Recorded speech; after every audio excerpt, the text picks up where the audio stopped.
that kind of work.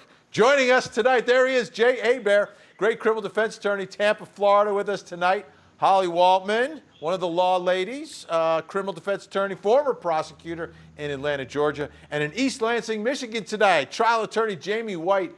Great to have you all here. Holly, would you ever give up the opportunity to cross-examine, to question 12 prosecution witnesses before the trial, including lay witnesses? Vinny, the most common way that we see this happen is when you do it behind the scenes in exchange for some sort of bond, right? That's the most common way that this happens. These witnesses have been prepped, and yes, there's 12 of them. I would love to have a swing at cross-examination at all of them, but there's already been probable cause found in Chad Daybell's case, as well as with the judge that signed her arrest warrant. So not having all of her dirty laundry, as the state would have it, strung out for everyone, including the cameras, to see, may not be a bad idea in this case. Jay Hebert, all that toothpaste is out of the tube. Come on. This story has been covered by national news for 7 months. People have been living it.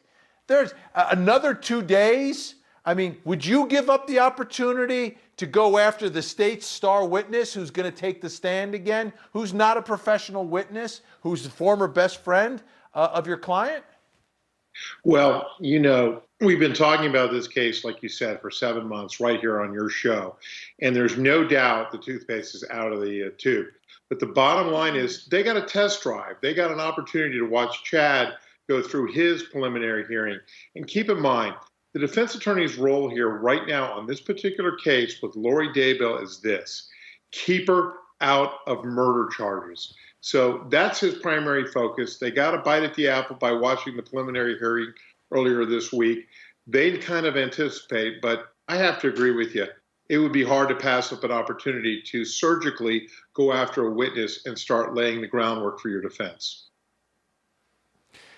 Jamie White, the other thing that's going on here, we watched Chad Daybell's preliminary hearing, and we got a real look at their strategy. And it looks like it could be a little trouble in paradise with the Daybells, because his attorney was pointing the finger over here at Lori and her brother Alex. I mean, it was clear from the way he was questioning witnesses.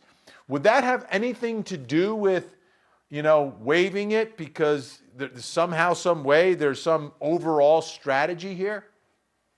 I think it makes it all the more reason that you run the prelim. At this point in time, it does appear there's been a fault in paradise. And if, in fact, they're going to end up trying this case, which I suspect they will in some capacity, whether it's murder or the current charges, to not take this opportunity to not only cross-examine and look at the evidence, but to set up future impeachment.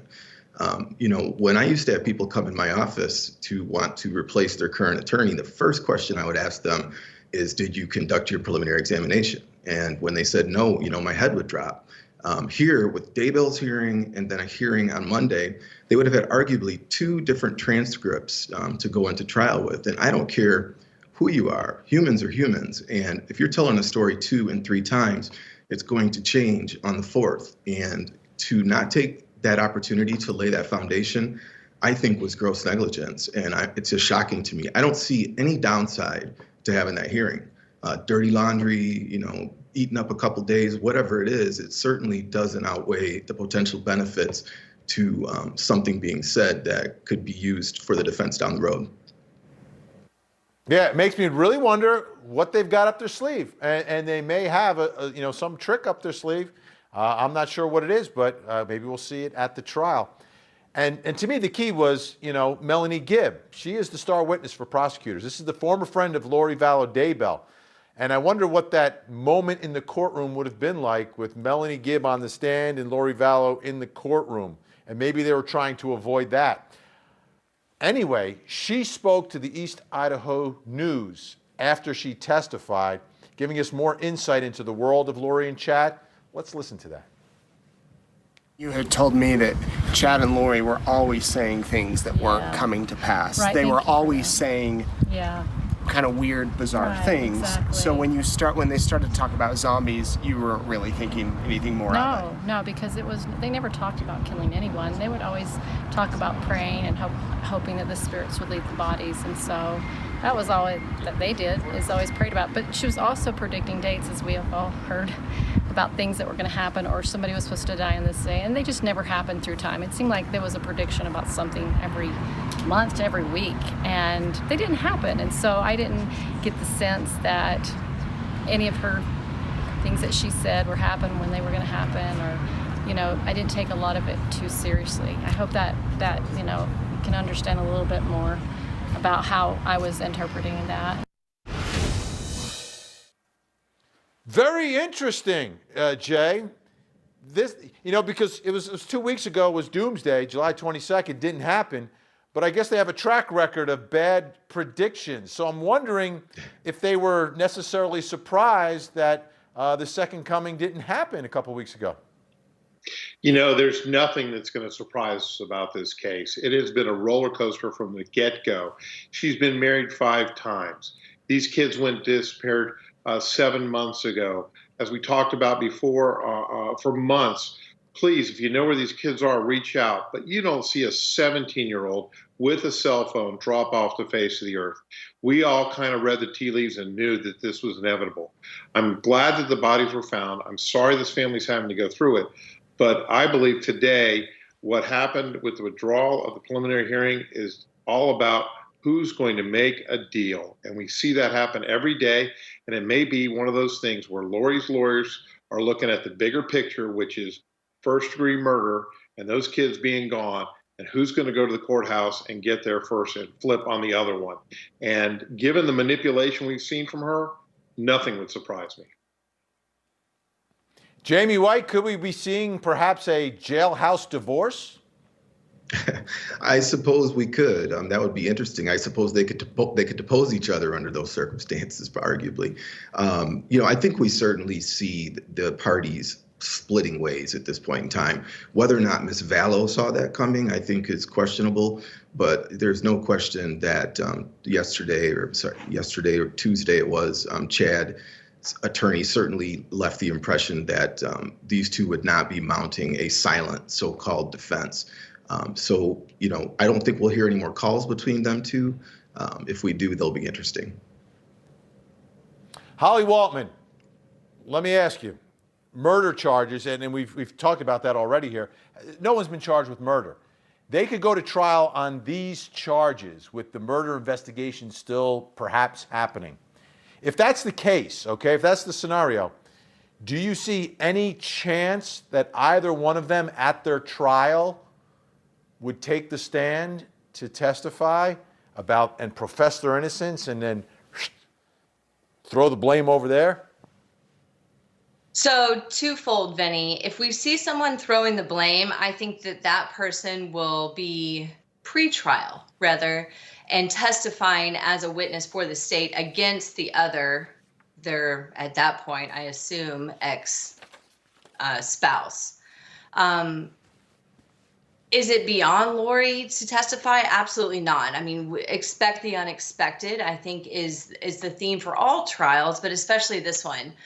If there's a deal to be made, it will be with Chad, not Lori, and more will be revealed. But putting beyond Lori Daybell to testify and to proclaim some sort of crazy, the aliens did it sort of defense is not beyond her. No. Yeah, my prediction for Lori is that she'll say that she was terrified of her brother Alex and under his control. And when he got together with Chad, she couldn't do anything. I was just helpless. That's where I think it's going, but we'll see. We shall see. All right, stay put. We got a lot more to get to tonight, but I want to let you know about a new episode of Court TV's true crime series, OJ 25. This Sunday, the series looks back at what happened in the People versus OJ Simpson 25 years ago. This week, the Simpson trial meets the mafia, if you believe in the mafia.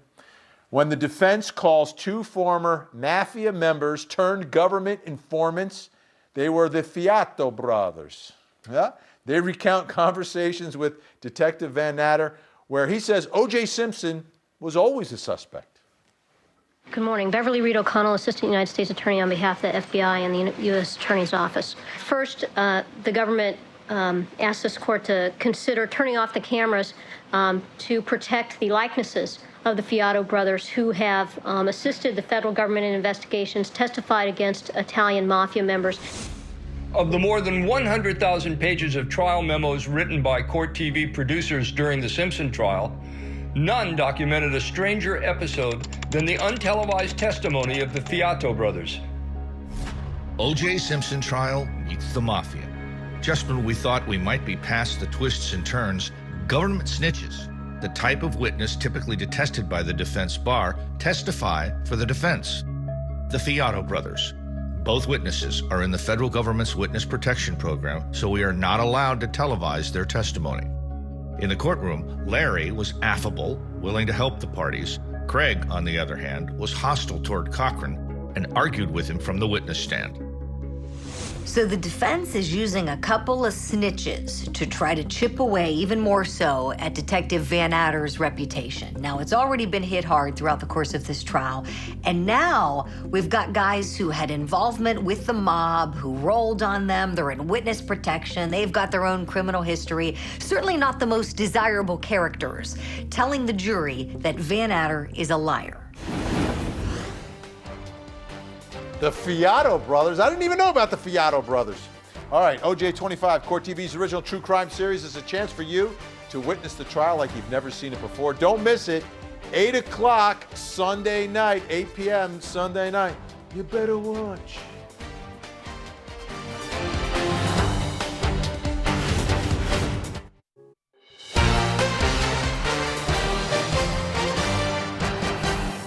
Yes, he has nothing to hide. He's an honest man, and his story is consistent. I have no doubt that he will, and that the jury will realize, the circumstances. I'm hopeful that they'll realize the circumstances. There's no reason that he should be convicted of first-degree murder. That is the ex-wife of James Fairbanks. James Fairbanks has been charged with murder. Prosecutors say he was a vigilante who went and killed a child predator. The defense is claiming self-defense in the case. Julie Grant has more for us tonight. Amanda Henry's father was killed in May, but her sympathy isn't with him. It's with his killer. I would love to see him released. I would. That's because her father, Matteo Condalucci, is a convicted pedophile. Amanda says he terrorized her by brutally sexually and physically abusing her for years. There were times Amanda wished her dad was dead, even attempting suicide to escape the horror that was being his daughter. I wanted to die for the longest time.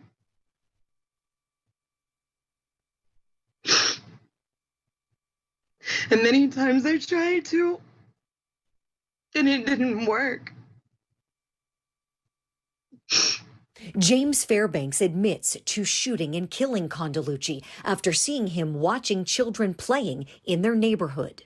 I just went home and I felt sick, honestly. That night, all night, my stomach was in knots. I couldn't sleep, I couldn't eat. Fairbanks is speaking from a Nebraska jail where he's being held on a charge of first-degree murder. I saw a man staring at kids, even though he is a twice-convicted sex offender. Fairbanks says he learned of Condalucci's criminal past while researching the area for an apartment.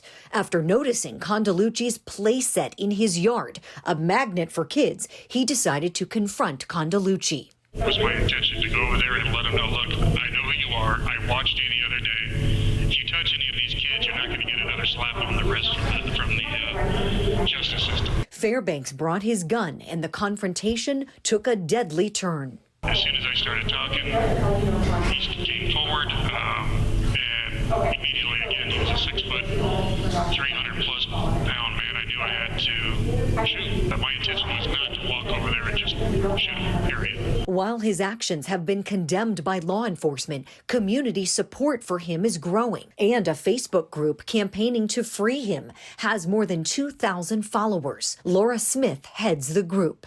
I support James Fairbanks because he did something that the system failed to do, and that is protect our children. Condalucci served less than 2 years for sexually assaulting a child in Nebraska in 2006 and was convicted of similar crimes in Florida in 1993. Fairbanks, once a paraprofessional at a middle school, says he has intimate knowledge of the lifelong damage that's caused by sexual abuse. Working, I've watched the kids over the years that I've worked with, just so many have confided me that the torment, the pain that they're going through with their abuse that they've suffered. While Fairbanks says he's grateful for the support he's getting, he's urging people to channel their energy in a different direction.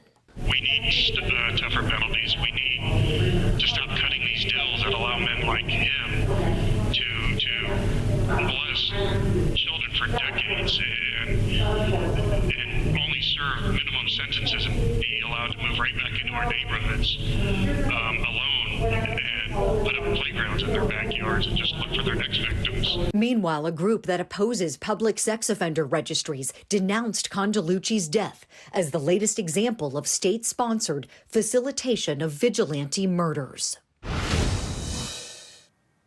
All right, you know I'm a former prosecutor, but I would not want to be prosecuting this case. You've got the least sympathetic victim of all time, and you've got one of the most sympathetic defendants. I mean, everything that we've heard about this guy, that he's just, but that day, he went there with a gun. He went there with a gun. All right, let's bring in our think tank. Jamie White, you know, prosecutors have to do their job. They, you know, if they believe this is vigilante justice, which is what they believe, they can't turn a blind eye to it. You just can't. I mean, he went there with a gun.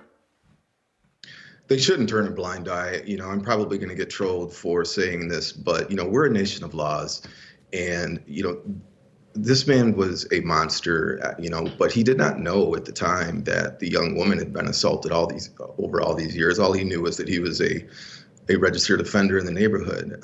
You know, what if there was a bus full of children killed by a drunk driver? Do the parents have a right to go assassinate that person? At what point does a slippery slope become unsustainable? You know, I understand a little something about victims of sexual assault. I've represented hundreds of women and men in a civil setting against institutions where they were held accountable for failure to protect. I was in the courtroom with 60 of my clients in the Larry Nassar case when a father jumped over the table and tried to kill Nassar with his bare hands. You know, and so I've seen it, I get it, I'm empathetic, but at the end of the day, you know, we're a system of laws. What's been accomplished? We have a man who's never got in trouble before, in jail, facing first-degree murder, and we have a perpetrator, if that's giving him a polite name, but a perpetrator who's gotten off light, in my opinion. You know, it would have been better had he gone to prison for a couple of life sentences and had to try to make friends in the facility. So I just think that we have to step back and understand these are the times to try our system, and this man is culpable. Does he deserve to go to prison for the rest of his life? Probably not. And if I was a prosecutor, Vinny, I'd probably cut him a pretty good deal, but we can't look the other way. Holly Waltman, he's claiming self-defense. So does that give you an opportunity to reach that jury and say, and have them kind of have the jury turn the blind eye and say, all right, benefit of the doubt, self-defense? Well, as a prosecutor, your duty is to seek the truth. And so I disagree with you, Vinny. This is not a difficult case to prosecute. You put your case as you know it, and you put your facts up, and then you let a jury of his peers decide what is appropriate or not. And in this case, you can't turn a blind eye to what he did. You can't bring a gun to a knife fight. Claiming self-defense and now is one thing. Presenting it at trial is another. I'm not sure there's a lot of other legal arguments to rely on, but this is a case where if it does go to trial, which I don't think it will, I think that they're going to cut him a deal. We'll figure this out during a plea. If it does go to trial, he will testify and he will tell his story, and then it will be up to the jury, not the prosecutor, to determine the outcome. Jay, how would you like to bring this one? How'd you like to defend this guy? Do you think you could convince a jury to set him free? Well, here's the interesting thing. Let's look at what's missing, and both Holly and Jamie are hitting the nail on the head. He doesn't get a pass, and the system has to work. But what we have to look at, what's missing? Justifiable use of deadly force.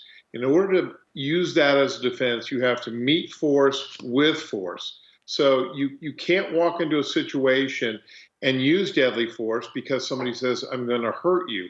We've seen this time and time again. And in states where you have stand your ground, perhaps that motion may be run like it would have been here in the state of Florida. So I would use a stand your ground. But what we don't know is we don't know the force that was being used by him, by this horrible man. And there's no question he's a horrible man. And he has prior convictions for sex offenses.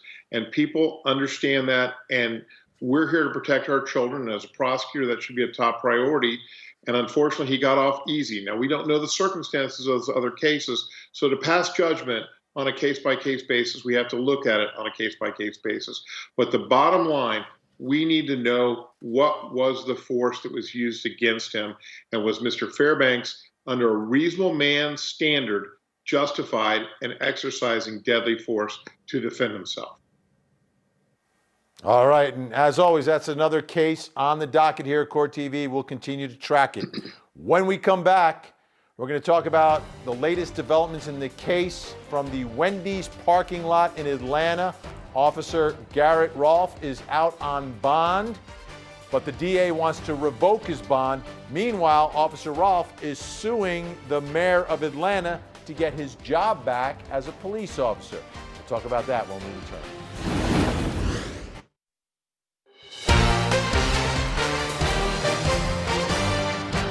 Welcome back to Court TV Live. I'm crime and justice reporter Julia Janae. This is your legal news break. One of the winners of the competition TV series American Ninja Warrior is facing some shocking allegations involving sex with a minor girl.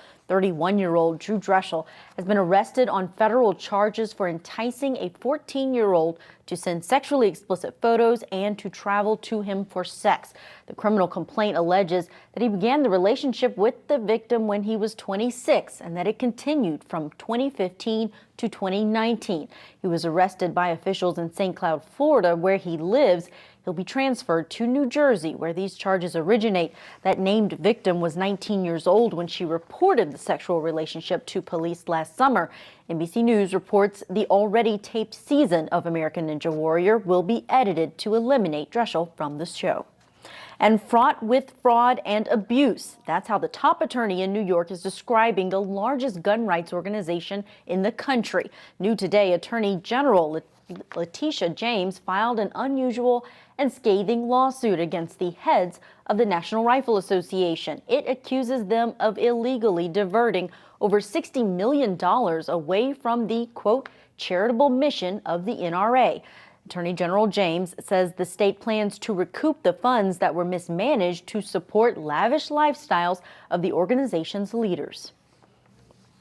Fostered a culture of noncompliance and disregard for internal controls that led to the waste and loss of millions in assets and contributed to the NRA's current deteriorated financial state. The NRA responded on Twitter, calling the suit baseless. One of those tweets reads, "The NRA is well governed, financially solvent, and committed to good governance. We are ready for the fight. Bring it on." And in California, a stunt gone too far has twin YouTube stars facing charges for a prank police say was criminal swatting. Twice in one day, this pair, dressed as bank robbers, wearing black ski masks and duffel bags, they ordered an Uber, later asking that driver to be their getaway ride. Alan and Alex Stokes cater to an online following, showcasing their pranks on random people. And here's a more recent clip of them in a Target store with one of their pranks. In their bank robbery gaffe, bystanders actually called 911 thinking it was real, resulting in police responding and holding the unsuspecting Uber driver at gunpoint. Now, this incident happened back in 2019. After the first prank, the twins were released with a warning. 4 hours later, they performed the same stunt at another location. Prosecutors are now charging them with swatting, a false report of an emergency. The twins' YouTube page remains active with 4.8 million subscribers. That's it for your Court TV News Break. Benny, back to you. These YouTubers make a lot of money. I mean, a lot of money. Another one of them's in a little bit of trouble. Jake Paul, I think is his name, and there's a raid Right, over at FBI his raid of mansion. His mansion. It's been quite a few YouTubers that we've been hearing about here lately that have run into issues with the law. Yeah, you get that, once you have that money and that high profile, they start coming at you. You got to be careful. All right, thank you, Julie Janae. YouTubers getting in trouble. All right, let's take you to Atlanta now. Remember the shooting in the Wendy's parking lot? Well, that officer who was charged with murder, Garrett Rolfe, got out on bond, but now DA wants to revoke his bond. Meanwhile, he wants his job back. Ted Rollins has the story tonight. Former Atlanta police officer Garrett Rolfe wants his job back, while prosecutors in Georgia want him back in jail. Rolfe is facing murder charges for killing Rayshard Brooks in a Wendy's parking lot in June. He has filed a lawsuit against Atlanta Mayor Keisha Lance Bottoms and interim police chief Rodney Bryant, claiming he was fired without due process, without an investigation, without proper notice, without a pre-disciplinary hearing, and in direct violation of the municipal code of the city of Atlanta. Rolfe was fired the day after shooting Brooks. In the lawsuit, he's demanding not only his job back, but also back pay, while the investigation into what happened continues and his criminal case is adjudicated. Garrett Rolfe was the second officer on scene the night of June 13th when Rayshard Brooks fell asleep in his car in the Wendy's drive-thru parking lot. What's up, my man? Hey. Come in. Hey. Officer Devin Brosnan showed up first, waking Brooks up and asking him to move his car to a parking spot. A few minutes later, Officer Rolfe is on the scene, starting to question Brooks. Your Honor, I just got something to eat. I went to visit my mother's gravesite. I'm not causing any problems. Brooks is given a breathalyzer. Just take a deep breath in, put your mouth over the mouthpiece, blow as hard as you can until I tell you to stop. Blah, blah, blah, blah, blah, blah, blah, blah, blah, blah, stop. The officers then give Brooks a number of other field sobriety tests, and at this point, Brooks is doing everything he's told to do. 3, 4, 5. Asking if he can just walk home. I can walk home. I don't have to park. The car's legit. Why would you walk home? Because I just don't want to be in violation of anybody. I can walk. My sister's house is right here. Then everything changes when the officers decide to take Brooks into custody. I think you've had too much to drink to be driving. Put your hands behind your back for me. Here, put your hands behind your back.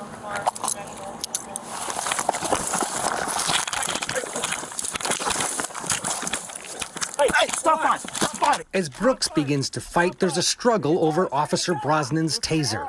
You're gonna get tased! Brooks wrestles the taser away and breaks free. Officer Rolfe gives chase with his taser in his right hand, but then, watch, he switches the taser to his left and draws his gun. Meanwhile, Brooks, while running, turns back and fires the taser he took from Brosnan at Officer Rolfe. Seconds later, Rolfe fires his handgun and Brooks falls to the ground.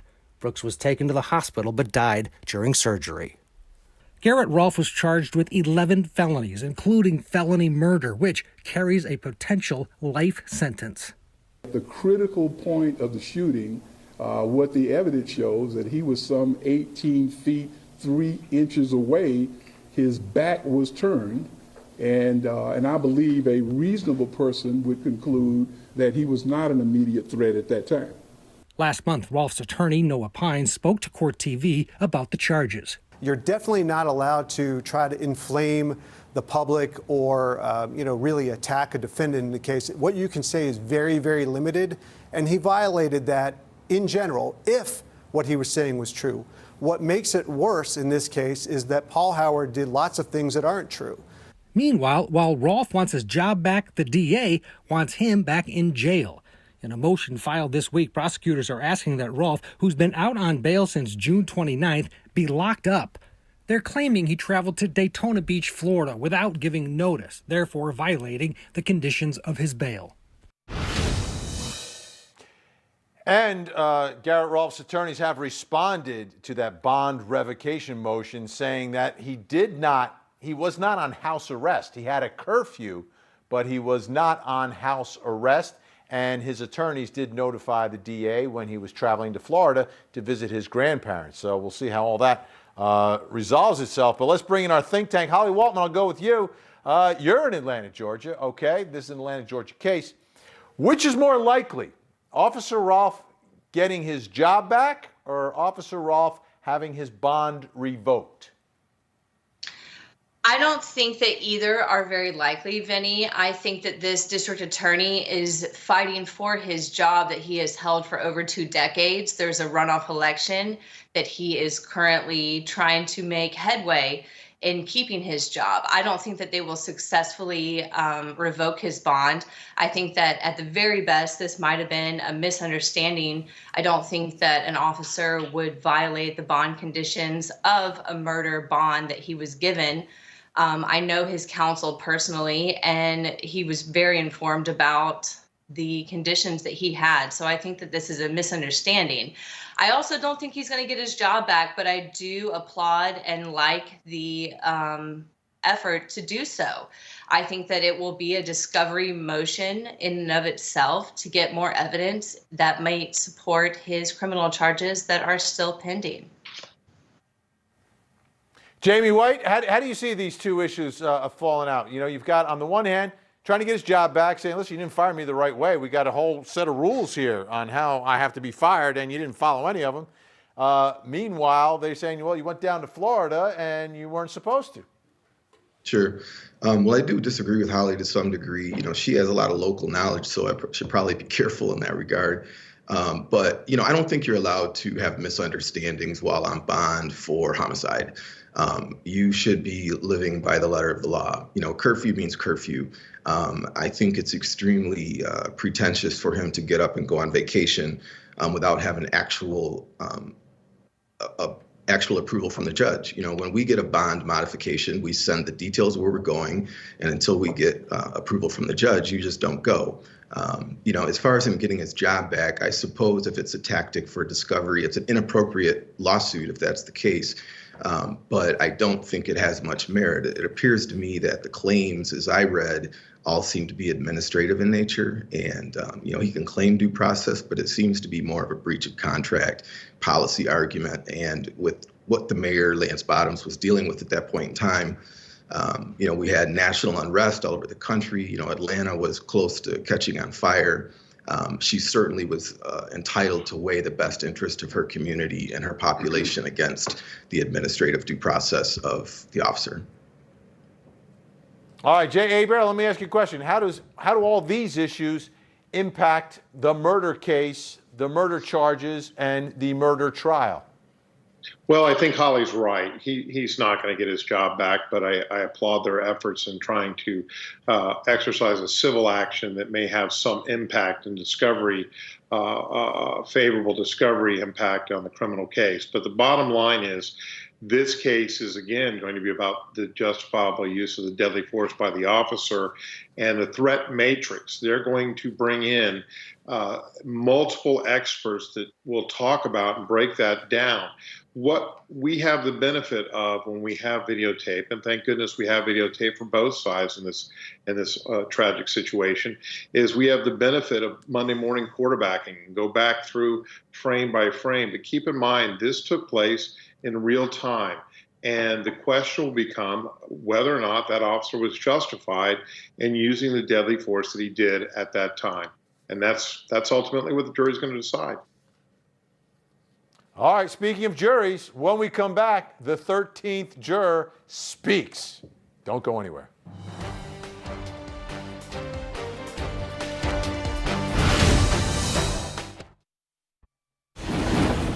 Ms. Daybell, do you have any questions about this document at all today? No. Do you understand what a waiver of a preliminary hearing is and what this document represents? Yes. And you're doing this freely and voluntarily, is that correct? Yes. You understand that there will be no preliminary hearing that is currently scheduled for Monday and Tuesday that will be vacated. Do you understand that? Correct. You also understand that you'll be bound over to the district court where an arraignment will be scheduled in front of Judge Boyce. Do you understand that? Yes. Really like the color combination of the bright turquoise with like the pastel turquoise sweater with the mask. Looked really good. Lori Valadebell in court today waiving her preliminary hearing. So up on social media today, posted asking you why you really think she did that, gave up her chance to cross-examine the witnesses against her. We begin with our 13th juror comment of the day from Suzanne, who says, I think she knows the judge will find there is sufficient evidence for her trial. Plus, she doesn't want to waste her time sitting there listening to the witnesses because she couldn't care less. Holly Waltman, do you think she appreciates the seriousness of her situation right now? No, I don't. And I'm going to respectfully disagree with the viewer. I don't think that waiving this hearing was for a bond. I don't think that waiving this hearing was so that she wouldn't waste the judge's time.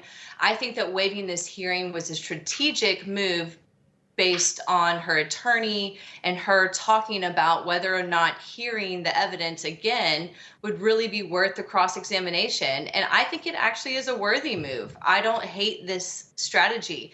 Probable cause is a very low standard. It's already been found in Chad's case.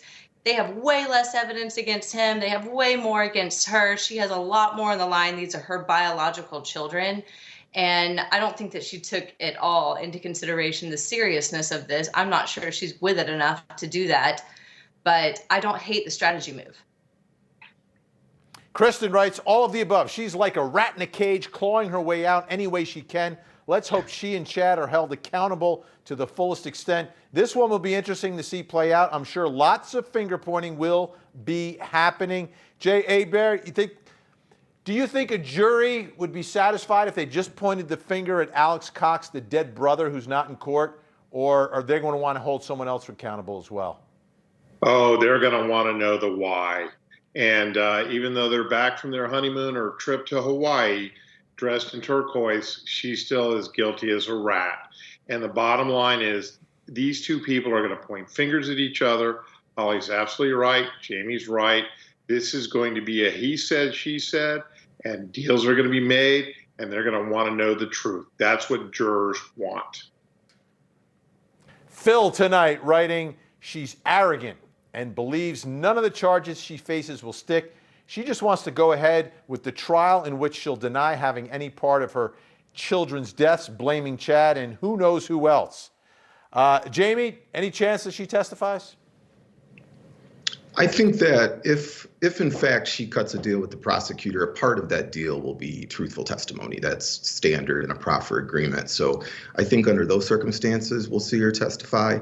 I suppose, as Holly said earlier, nothing would surprise me if we get into a situation where she takes the stand in an open air jury trial. It would not be in her best interest. But I suppose anything's possible in this case. It's been a wild ride. Donna tonight, I think her lawyer knew her case was going to be bound over for a trial.